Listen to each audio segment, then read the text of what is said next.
All right. Okay, so welcome everyone. This recording will be made available on our YouTube channel, which I encourage you all to subscribe to. You can just look for UGA Proposal Enhancement and it will appear. Sharing screen.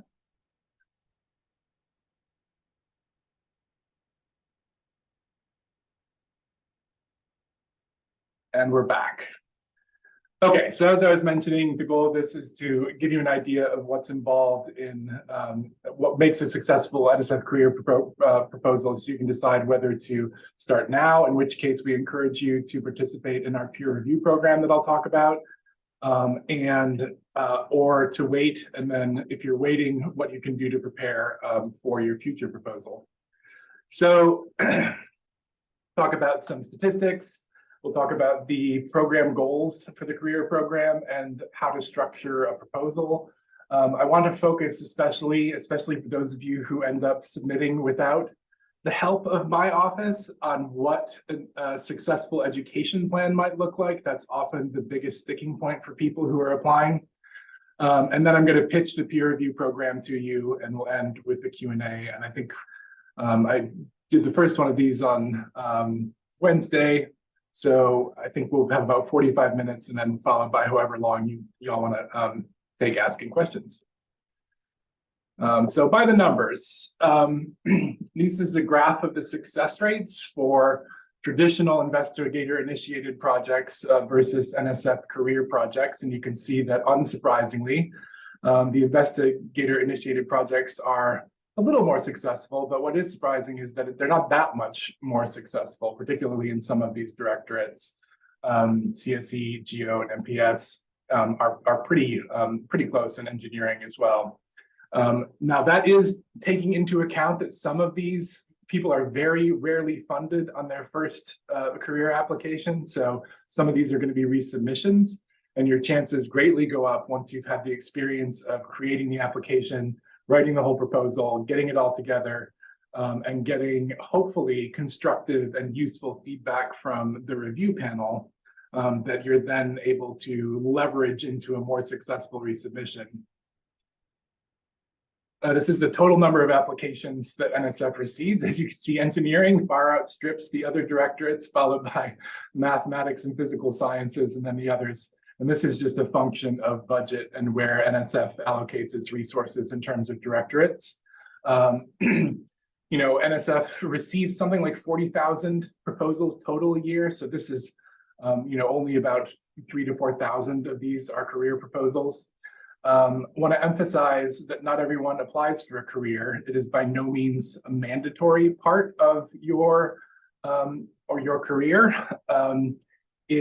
Especially if you are not passionate about education, and no judgments there, if your focus is mostly research, you may be spending 5 years doing a lot of education and outreach activities, and you want to be enthusiastic about those. So that's one sort of point in a go, no-go decision is, can I create an education plan that's interesting enough to me and to NSF that I can sustain that over 5 years and feel like it's not a burden.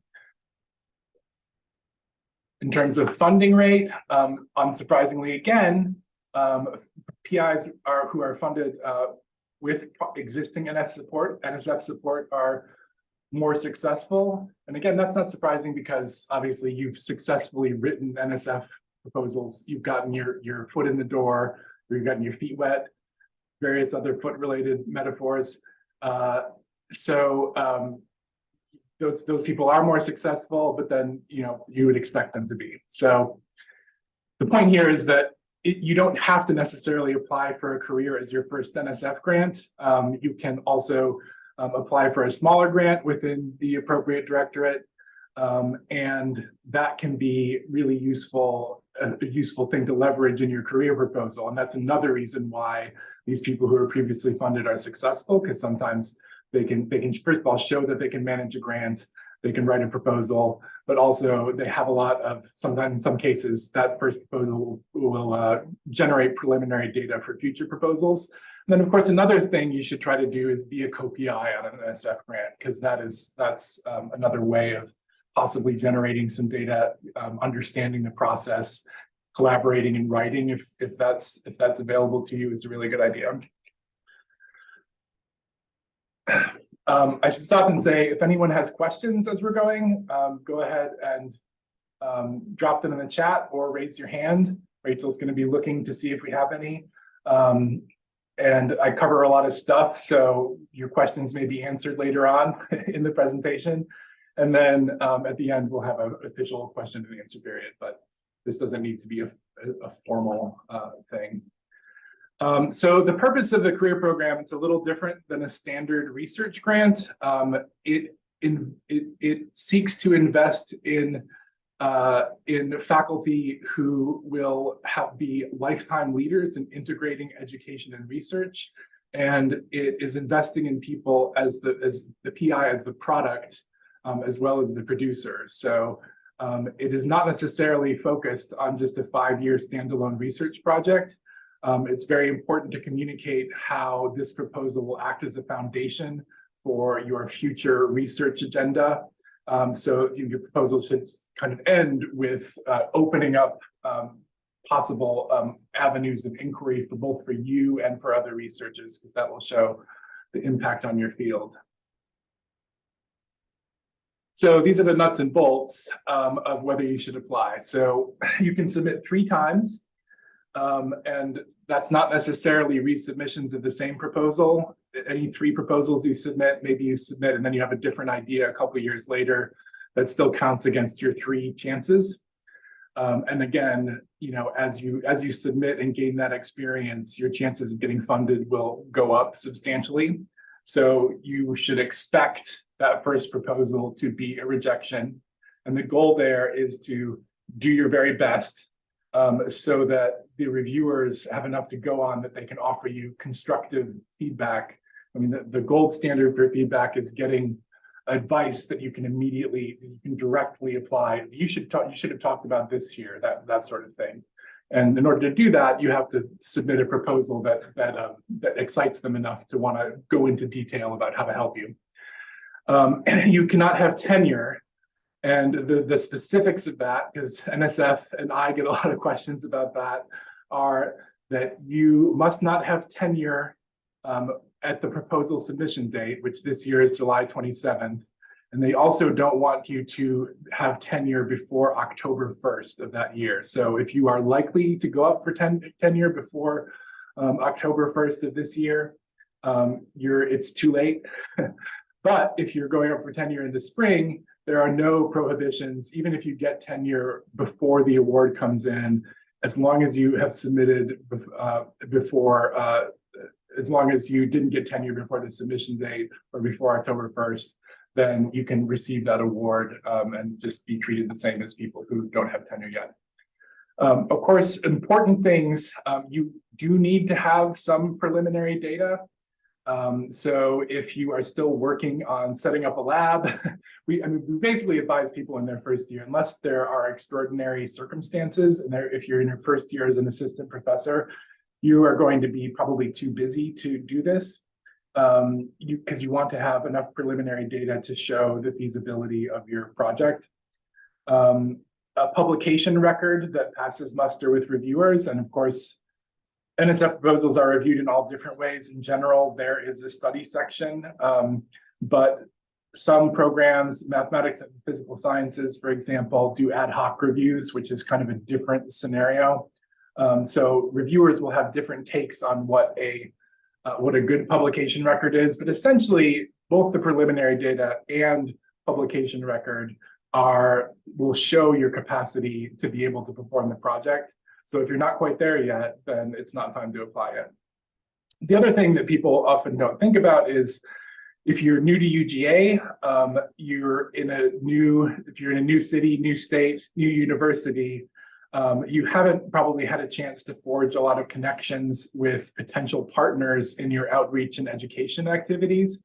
So that's another reason why you want to first of all, you want to cultivate those relationships. And then if you haven't yet, instead of applying right away, work on think about what your outreach and education plan might be and who the partners would be, and start cultivating those relationships for the next application deadline.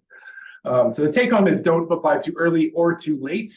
Since you only have 3 chances, you don't want your first chance to necessarily be at the end as you're about to get tenure. Although you may already have a lot of grants experience, so I think you'd probably have a better chance than a first-time proposer or first-year professor might have. But as you're charting this, as you're planning this, probably the 3rd or 4th year might be ideal, or sooner, depending on your particular situation. And these are steps to success. Start early. So this is pretty early. You could even have started earlier than this. I'll talk about how our peer review program sets a fairly aggressive timeline in terms of completing all the proposal components well in advance of the deadline. Talk to a program officer. So this is particularly with the career proposal, it's almost mandatory. I would say it is mandatory from my perspective, because you want to be able to pitch your idea and get feedback on whether it appropriately balances research and educational activities. You want to make sure, especially if your work is interdisciplinary, that you're applying to the most appropriate directorate and program. And that can be difficult to suss out if your work sort of spans, marine science and bioinformatics, for example. Attend career webinars. They are available on the NSF program webpage for the career program, and workshops. And of course, close read the solicitation, because that is the source of all information about the career, about what they want for a career program. Particularly pay attention to the merit review criteria, because you want to be thinking about producing a proposal that meets all of those, that effectively addresses the merit review criteria. Review funded proposals. And so we have a fair stable of funded proposers at UGA.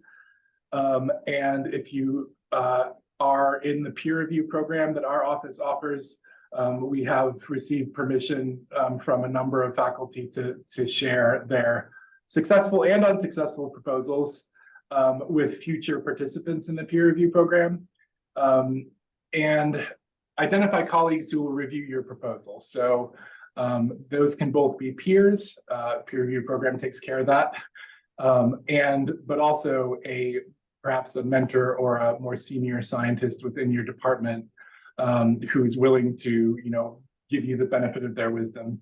And then lastly, I would say, have at least one scientifically literate lay reader read your proposal, or someone who is in a very different discipline than you, because that can really help to detect, if they can understand the gist of what you're doing, you're in good shape. If they are utterly lost, then that might be an indicator that you need to provide a little more background information to catch the NSF reviewers who may also not be a specialist in your area.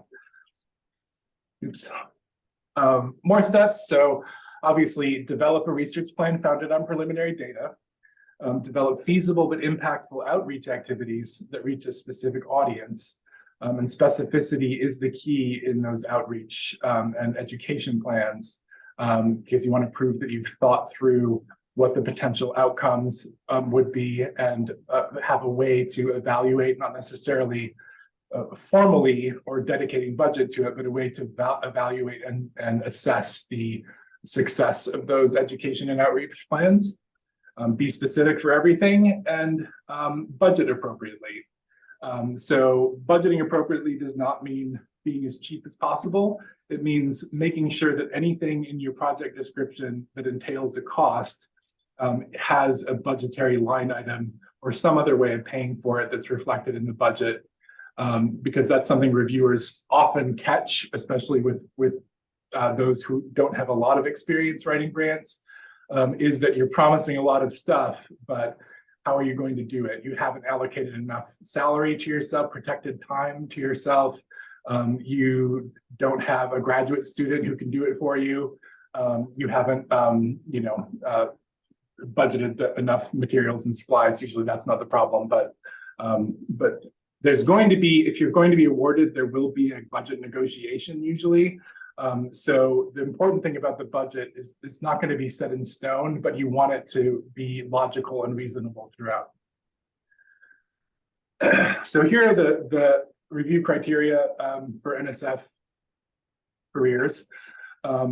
Intellectual merit and broader impacts are the two NSF sort of buckets, the two categories that they're looking for. So does the proposal advance knowledge in the field, and does the proposal have the potential to benefit society? And are those two things communicated clearly throughout the proposal? Are there innovative and transformative elements? That's going to be important, especially in differentiating yourself from other proposers who have very solid science, but perhaps their proposed projects don't represent as great a leap forward in the field. Is the project rational and feasible? And does the PI have the qualifications, and is the PI in an environment that is likely to lead to success? And that is not only communicated through the project description, but also through your biosketch, which you should pay a lot of attention to, your facilities and other resources statement, which is often people just stick boilerplate in there, but you can actually be a little bit specific about how you plan to use those facilities and other resources, and keeping in mind that other resources might not just be, labs and centers and instruments and that sort of stuff, but also people you have access to. So your network of peers who can help advise you about the proposal and stuff like that. So intellectual merit, put simply, is why researchers in your field should care. So answering that question will help you determine what the intellectual merit of your project is. And NSF, of course, wants projects to have the potential to advance knowledge. Broader impacts, more complicated, more words on this slide. Why everyone else should care. So NSF uses this phrase, you'll hear it a lot: the potential to benefit society and contribute to the achievement of specific desired societal outcomes. And there is a laundry list of what those could be. So economic competitiveness, a globally competitive workforce. So you can pitch, if we are, for example, lagging behind China or the EU in a field or a subfield, you can point that out. And if your proposal has potential elements that would help to improve our competitiveness, that is a big selling point in terms of broader impact. Of course, the increased participation of women and underrepresented minority groups, improved K-12 education and teacher development, and improved undergraduate education. And there's the phrase K through gray, which NSF very much believes in, which is that impacts and people who are from kindergarten to old age should be citizen participants in science, and should also be the beneficiaries of some of the outcomes of scientific research. So this point of this slide is to show that your research goal and your education goal should be structured similarly. And of necessity, you will probably spend more time talking about your research and explaining your methodology and approach than education, but you shouldn't skimp on the education plan.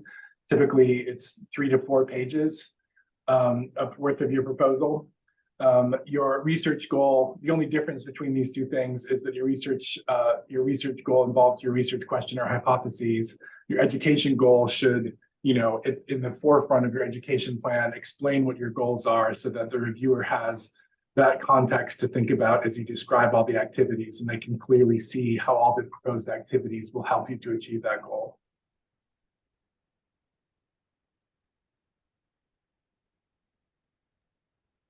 There's a question, is there a list of groups who NSF considers underrepresented and who don't count? That's a good question. NIH has a much more explicit list than NSF does. What I quoted there was pretty much what they have: underrepresented minorities and women. That's what they communicate. However, I have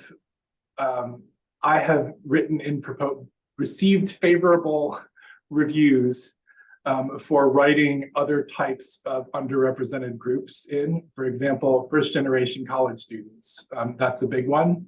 Veterans, LGBTQIA+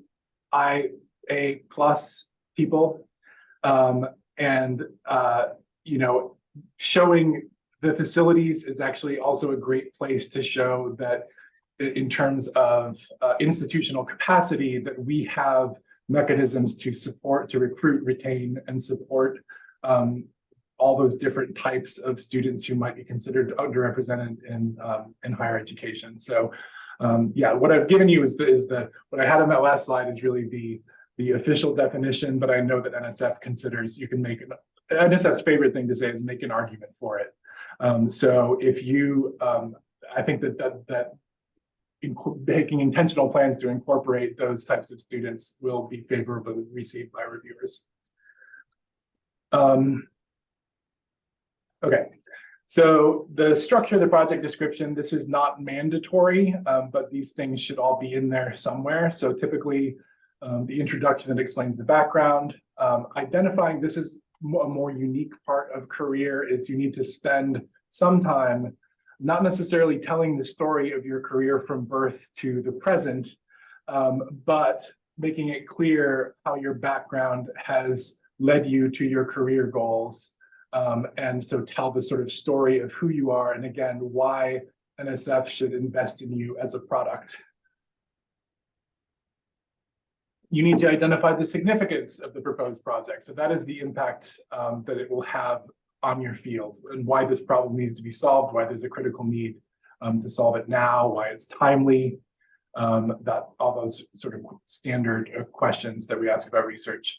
Preliminary data, your research plan. I feel like that's what everyone is most comfortable with, so we won't go into detail about that. I've highlighted education plan because we're going to talk about that a little bit.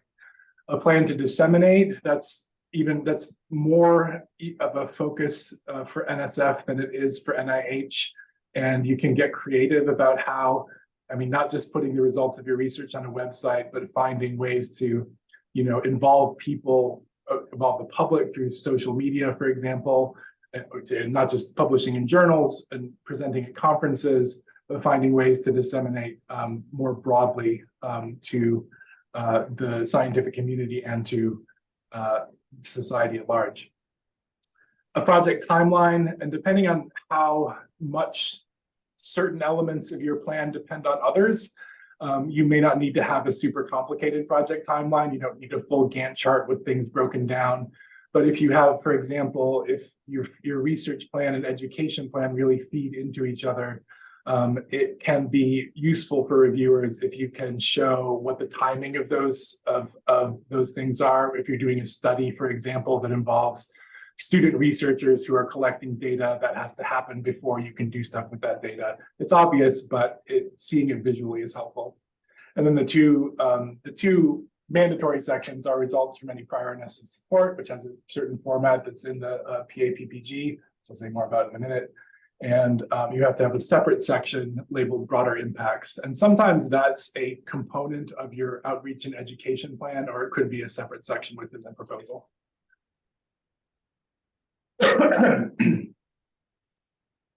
So education plans. You should describe your planned outreach and educational activities. That's the purpose of that. You need to identify your partners and indicate their degree of commitment. So they are not allowed to write lengthy letters of support. There is a standard letter of support that is 2 sentences that basically says, if funded, I agree to provide the forms of the resources that are committed in the project description and facilities statements, and that's all they can say. So one reason it's really important to start these relationships early is that you are developing your proposal and maybe you have it half written and you're not exactly sure what the specific role of the partners will be, but they're going to need to see what you're committing them to in the proposal before they will write you that letter. So being able to think beforehand of what you're asking of them and to be able to show them at least the section that pertains to them and get their feedback and their buy-in is a really important part of having a credible education and outreach plan.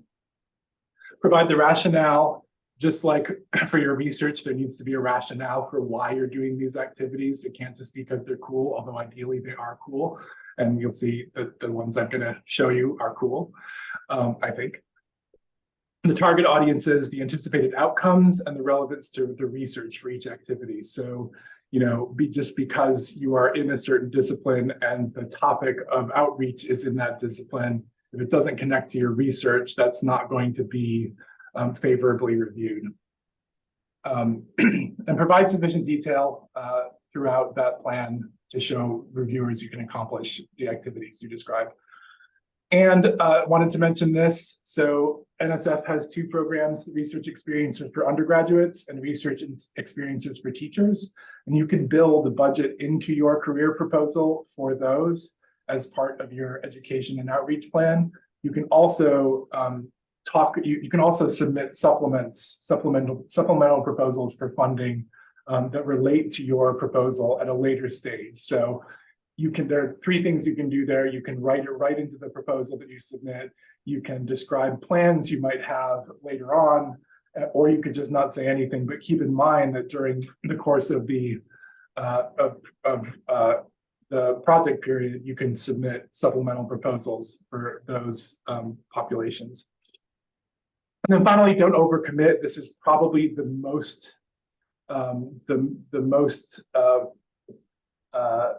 biggest reason for rejection for career proposals that I've seen, other than the science isn't good. If you promise the moon and have all these educational and outreach activities, but again, you're not budgeted for them, or the review panel decides that for an assistant professor, this is just way too much that you could ever do, they will note that and downgrade you for doing that. So if you are proposing a lot of activities, as we'll see with one of my examples that's coming up, you will want to make it very clear that you have the protected time, you have the resources, you're building off of existing programs rather than inventing new programs from scratch. So this is just a little slide about what is expected, what's overused, and what's currently in favor with reviewers. What's expected is labs, lectures, and new units for existing courses. And you need to mention those as appropriate for what your plan is, but you shouldn't spend a huge amount of time on them, and because you won't get special marks for them. There might be some exceptions to that in particular cases, but it's expected. And the other thing, of course, is graduate student training. Of course, you're training graduate students. It's good to mention your successes with training graduate students, particularly underrepresented students, underrepresented in STEM. And you can talk about your mentoring ability, your mentoring philosophy, that kind of stuff. But again, you don't spend too much time on it because NSF really considers that to be a standard part of what an assistant professor is doing. Overused, new courses. Don't propose new courses. It is so much work, and it's kind of a red flag at this point. There could be exceptions to that if you have a lot of support for course development, or if it's something that you have been working on and you can sort of show that in the proposal. If it fulfills like an urgent need within your department and ties really well into your research, then it might be a possibility. But keep in mind that reviewers are going to be jaundiced. They're going to have preconceived notion that that's too much for a new faculty member to do. And then summer camps for kids who are before high school. Basically, that's a lot of time to spend, and the outcomes are really hard to measure. Because what you're looking at is longitudinal outcomes that might not even be completed within the time frame of your proposal. So avoid those sorts of early education, especially summer camps, which is not to say that you can't have impact, but classroom impact working through teachers tends to be more favorably received, more measurable, and have a greater impact because you're teaching the teacher to teach stuff that is related to your research. And one thing I'll mention about that is if you are working with K-12 students, We have resources through the College of Education to help you find partners there. That's, again, something you need to do very early because, as you can imagine, teachers are hugely overburdened in our society, and school systems in general are overburdened. And so they need a lot of time to work with you to do things like make sure that what you're proposing fits into the teacher's curriculum, and if you can point to how it helps to satisfy the science standards, the math and science standards that the state has, then that's a really important thing to be able to show. So you're not just giving teachers stuff that they would love to teach if they could, but they can't because they have to teach to various tests and cover certain mandatory topics. Currently in favor with reviewers is citizen science and participatory science. And depending on what your research looks like and what your discipline is, that may be more or less feasible, but it is a great way of being able to feed your outreach and education activities back into your research. If you can have even students, but then also ordinary people who are collecting data in some way, that can be used in your research, and then those research outputs can, help to determine what the next step in data collection for the citizen scientists are. And that's kind of a dream scenario, and it works really well in, ecology and some of the more macro biological sciences. And it's a lot more difficult in like nanotech, but if you can think creatively about how to do it. And if you find yourself not wanting to think creatively about how to do it, then there's other stuff you can do, but also maybe you don't want to be doing this sort of plan for 5 years. And then finally, informal science education. So finding venues, formats, media to communicate research results in a way that's intelligible to the public and will help people, feel more connected to science, which is that lack of connection, recent surveys have shown is growing. So NSF wants to correct that. So a couple of examples. These are both going to be successful proposals. This was a third submission. I worked with Kevin on all of the submissions for this, and we sort of learned together exactly what this directorate and program was looking for.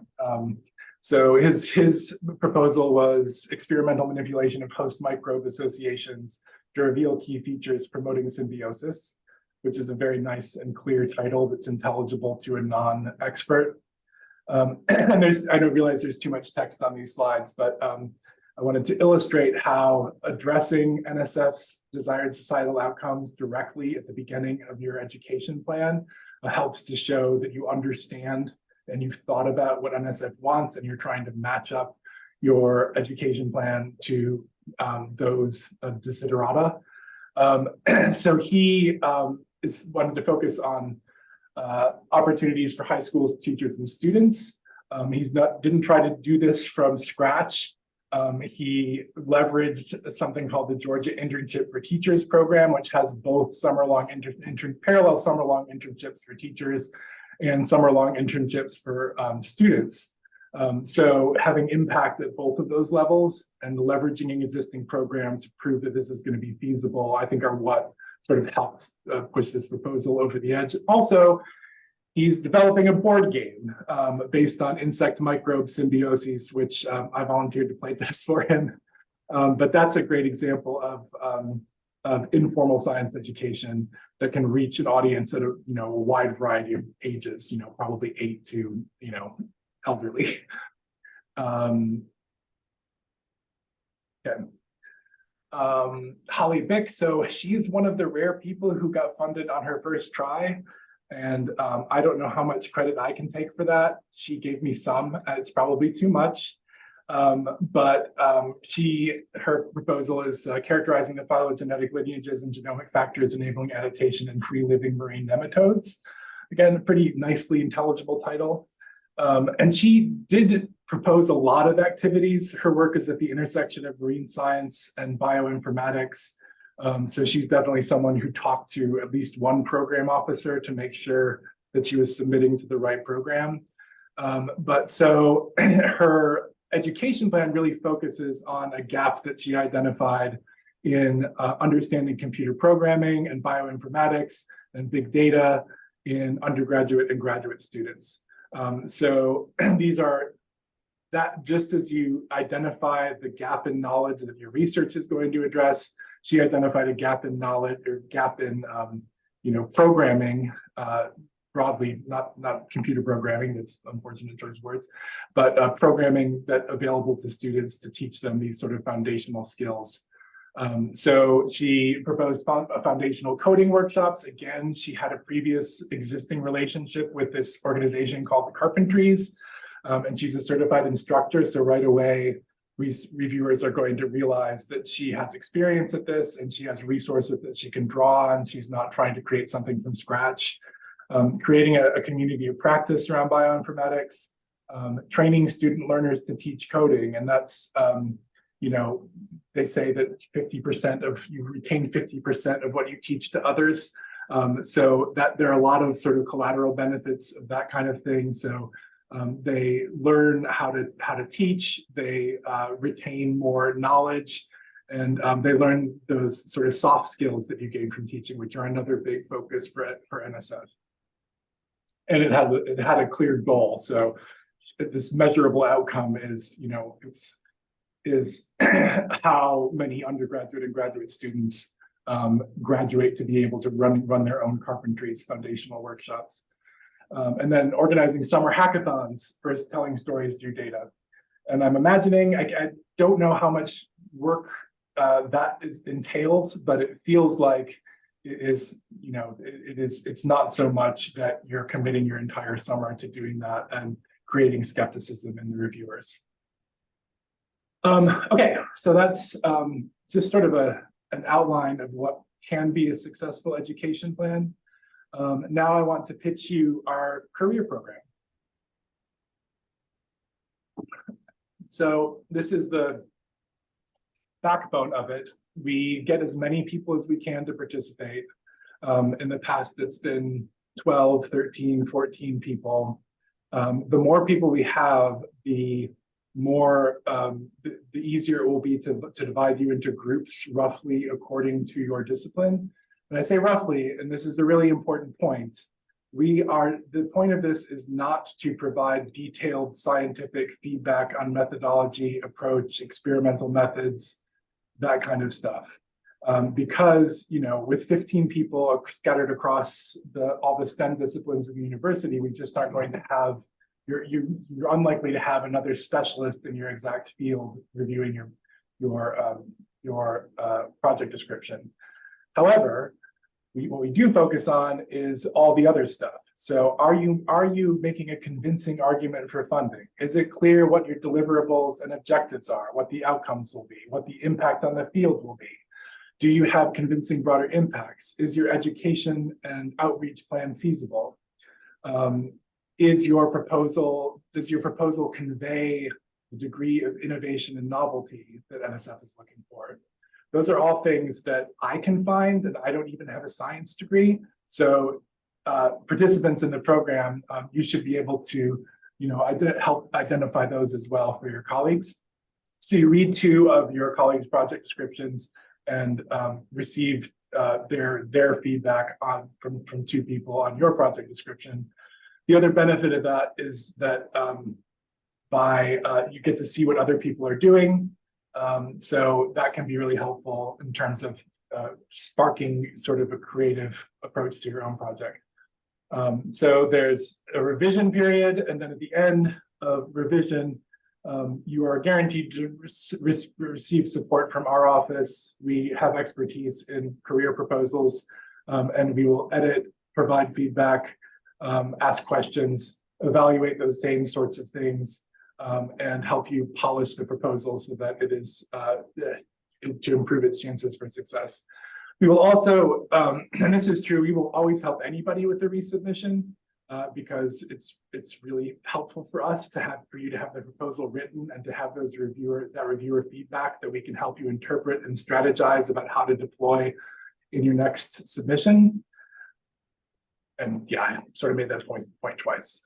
We'll also help you figure out what the submission process is, who your sponsored project's representative is, and we coordinate with them for the submissions. So why participate? So we hold you to a timeline. Well, we try to hold you to a timeline. We strongly suggest a timeline. There is a date where you have to exchange proposals with your peer group. And so you're accountable for delivering that on that date. And that really helps you to have a completed draft well in advance of the deadline. And, some people have really enjoyed being in these peer groups and have even met regularly to talk about their proposals. That is not required at all, but you do get the support of your peers. You learn to think like a reviewer, so you are analyzing the success of the successes and failures, I guess, by critiquing your colleagues' proposals. You're sort of in the reviewer position. We give you access to our library of successful and unsuccessful proposals. And then, we are a small office, so if we get a giant flood of career proposals, if there's some huge deadline for some giant, large, complex proposal that we have to focus on, we sometimes have to turn down working with individual investigators. But if you participate in this program, we will make sure that we provide you with editing and feedback on your proposal. This is the timeline. We're in the info sessions. We're asking for people to decide whether they want to sign up by next Friday. And so after this session, well, sometime this afternoon, I will send out an email about how to do that. And I will also send out these slides. So we assign peer groups. The target date for completing a draft is June 12th, which gives you about 6 weeks. There's feedback from peers the next week. The revised draft is due to us on June 26th, and we turn those all around by July 7th, which gives you almost 3 weeks before the due date. I think it's actually July 27th. I might have this wrong. It says 26th there. Especially to work on all of the supplementary and ancillary documents, because you don't want to be trying to scramble to find those at the last minute.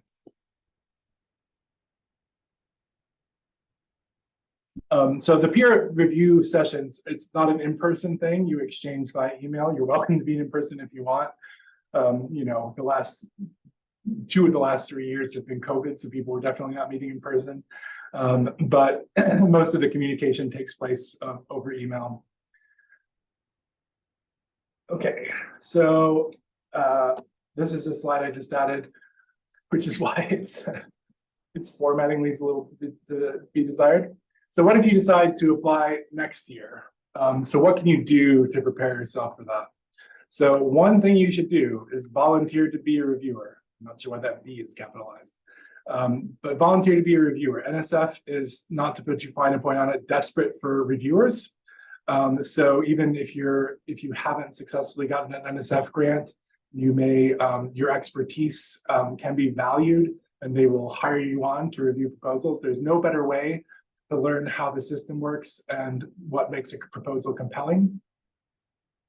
So you can build relationships, and we talked about some of the relationships that take longer to build. Now is the time to get started on those. So a year in advance or 16 months, 17 months in advance is not too soon. Obviously, building your publication record and generating preliminary data that will bolster your chances for success. And you can also, if you have potential education and outreach activities, one thing that would really put you over the top is if you're able to pilot those and then show that you have pilot data that would prove that there are potential positive outcomes to those plans. You can apply for smaller grants, both NSF and other grants, obviously, and become a co-PI on other people's grants. And all of that experience will be valuable building blocks for your career proposal in the year to come. There's a question about how many proposals you review, and the answer is 2. So you get 2 reviews.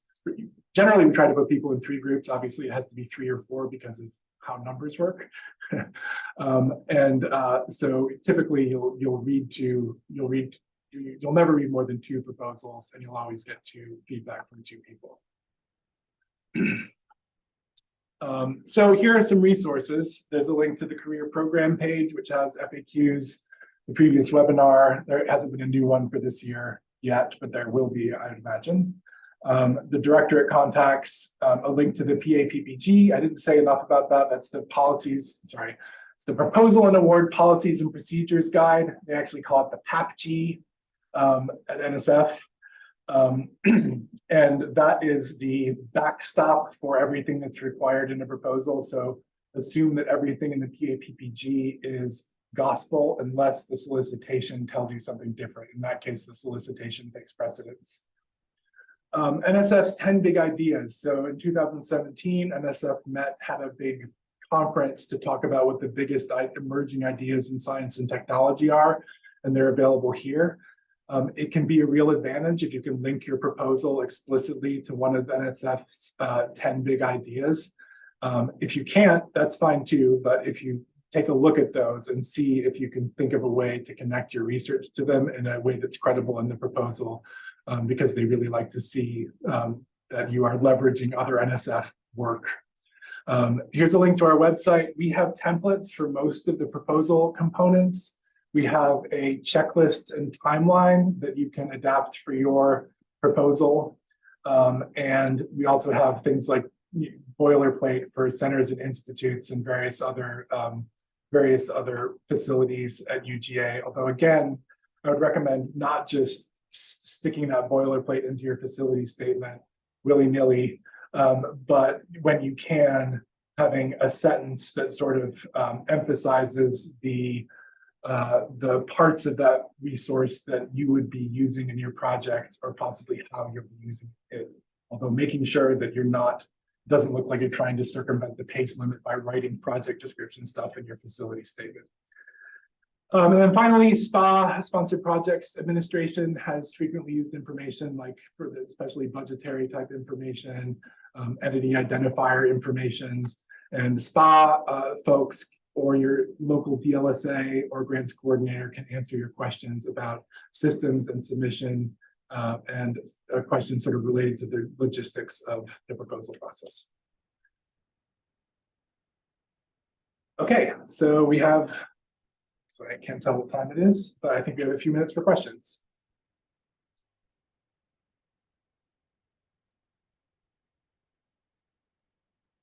Go ahead, Nadia. Hi, I'm Nadia. I have a question about how do I find the right program officer? I'm not very NSF, not at all versed, but at NIH it's always really hard to find the right program officer. So how do I approach them for NSF? Yeah, so that's a good question. I didn't go into a lot of detail about that. So the career program page has a long list of program officers for each directorate. So the first thing to do is to identify which of the 7 NSF directorates you think would be most appropriate for your research, probably biological sciences, and then contact one of the program officers who's listed there. And the way to do that is to email them first and send them, people say a one-pager. If you can explain your idea and what your research and education plan might be in less room than that, that's highly recommended. But I advise people to ask for a phone call or a Zoom, and they are expecting that. So a 15-minute Zoom can produce a lot of answers to questions and a lot of information. And also that can enable you to have a back and forth, which is a lot easier to do in person on Zoom than it is over email. One thing you should always ask, and really cover this, is the budgets for these projects for career proposals vary pretty widely by directorate and program. So something in computer science, for example, might only be $400,000 over 5 years because there's sort of low overhead and not a lot of supplies and materials needed. Something that is in entomology, for example, we have a couple of those, and I think they're both 1.1, 1.2 million. So asking your program officer what the expectations are in terms of the budget and the scope will help you to make sure that your project is the right size for the amount of money that's available. So that's something to always ask them. Okay, thank you.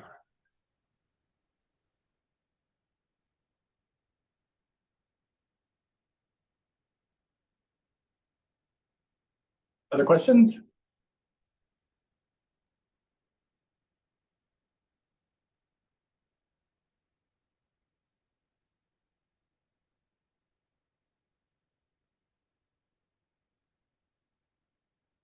I taught literature to freshmen in college, so I can wait a long time for questions. But if you don't have questions, that's fine. If you think of some later, you can absolutely reach out to any of the three of us, and we'll do our best to answer. We're also, right now, we're kind of slammed, but we do have the ability to have a short meeting to talk about the best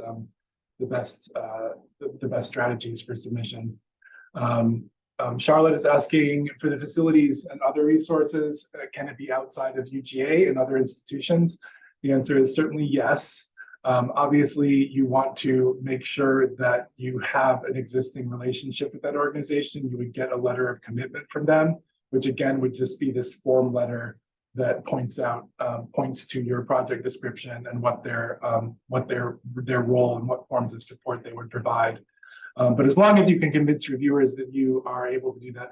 One thing I didn't mention, however, is that this is very much a single investigator proposal. So you can have consultants, you can have collaborators, but those collaborators' roles should be limited and they should receive very little, if any, funding out of the proposal. Basically, you'd want to include a collaborator if your work, for example, if you are in education, but you're not an statistics expert, if you need a statistician, like you could have that sort of person, but they would not be a co-PI, they would be, they would just be faculty who are involved in the project. And you would get a letter of collaboration from them too. So all in all, you want to be able to convince reviewers that you have access to the resources, both human and physical, that you need in order to conduct the project, and that you have a plan for how you're going to use them and you have their commitment. So.